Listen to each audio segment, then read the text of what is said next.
আব্দুল্লাহ ইবনে আমর রাদিয়াল্লাহু আনহু থেকে বর্ণিত, নবী করিম সাল্লাল্লাহু আলাইহি ওয়াসাল্লাম ইরশাদ করেছেন, প্রকৃত মুসলিম সেই ব্যক্তি যার জিহ্বা ও হাত থেকে অন্য মুসলিমরা নিরাপদ থাকে, আর প্রকৃত মুহাজির সেই ব্যক্তি যে আল্লাহ যা নিষেধ করেছেন তা পরিত্যাগ করে। সহিহ বুখারীর 10 নম্বর হাদিসটি ইসলামের সামাজিক ও আধ্যাত্মিক কাঠামোর এক অনন্য দলিল। আদর্শ মুসলিমের গুণ।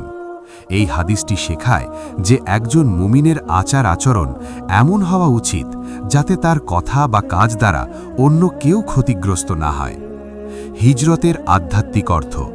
কেবল এক দেশ থেকে অন্য দেশে যাওয়া বড় কথা নয়, বরং সত্যিকারের সাফল্য হল পাপাচার এবং আল্লাহর অপছন্দনীয় কাজগুলো চিরতরে ছেড়ে দেওয়া। আদর্শ মুসলিম ও হিজরতের প্রকৃত তাৎপর্য।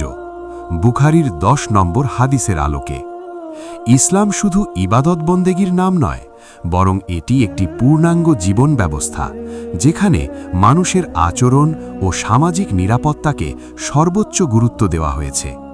সহিহ বুখারীর 10 নম্বর হাদিসটি আমাদের শেখায় একজন আদর্শ মুসলিমের পরিচয় এবং হিজরতের প্রকৃত অর্থ। 1. প্রকৃত মুসলিমের পরিচয়, সামাজিক নিরাপত্তা।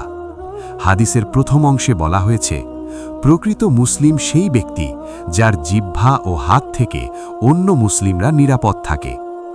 এখানে জিহ্বা এবং হাত উল্লেখ করার মাধ্যমে নবী করিম সাল্লাল্লাহু আলাইহি ওয়াসাল্লাম মানুষের আচরণের দুটি প্রধান মাধ্যমকে চিহ্নিত করেছেন। জিহ্বার নিরাপত্তা, এর অর্থ হল গীবত, পরনিন্দা, মিথ্যা অপবাদ, গালিগালাজ বা কটু কথা থেকে অন্যকে নিরাপদ রাখা।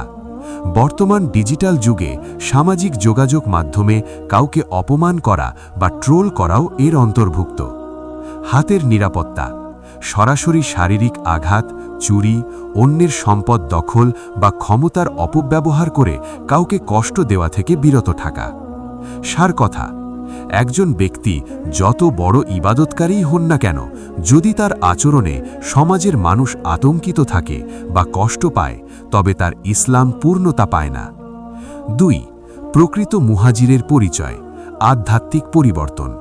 হাদিসের দ্বিতীয় অংশে বলা হয়েছে, আর প্রকৃত মুহাজির সেই ব্যক্তি যে আল্লাহ যা নিষেধ করেছেন তা পরিত্যাগ করে। হিজরত শব্দের আক্ষরিক অর্থ ত্যাগ করা বা স্থান পরিবর্তন করা। ইসলামের ইতিহাসে মক্কা থেকে মদিনায় গমনকে হিজরত বলা হয়, কিন্তু এই হাদিসে রাসূল সাল্লাল্লাহু আলাইহি ওয়াসাল্লাম হিজরতের একটি গভীর ও চিরস্থায়ী অর্থ শিখিয়েছেন। পাপাচার বর্জনই হিজরত।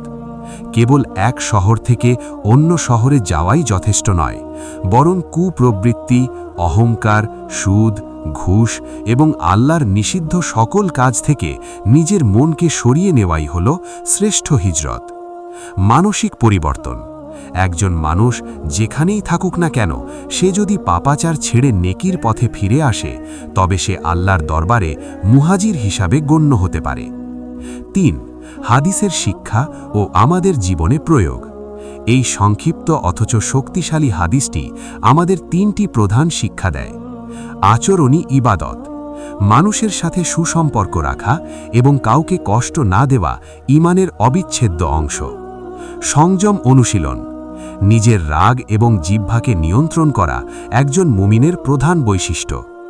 অবিরাম সংশোধন, নিজেকে আল্লাহর নিষিদ্ধ কাজ থেকে দূরে সরিয়ে রাখা বা হিজরত করা একটি চলমান প্রক্রিয়া। উপসংহার। সহিহ বুখারীর এই হাদিসটি একটি শান্তিপূর্ণ সমাজ গঠনের মূল মন্ত্র। যদি আমরা প্রত্যেকে আমাদের কথা ও কাজের মাধ্যমে অন্যের নিরাপত্তা নিশ্চিত করতে পারি এবং আল্লাহর নিষিদ্ধ পথ ত্যাগ করতে পারি, তবেই সমাজ থেকে অশান্তি দূর হবে এবং আমরা প্রকৃত মুসলিম হিসাবে নিজেকে দাবি করতে পারব। তথ্যসূত্র: সহিহ বুখারী, কিতাবুল ঈমান, হাদিস নম্বর 10।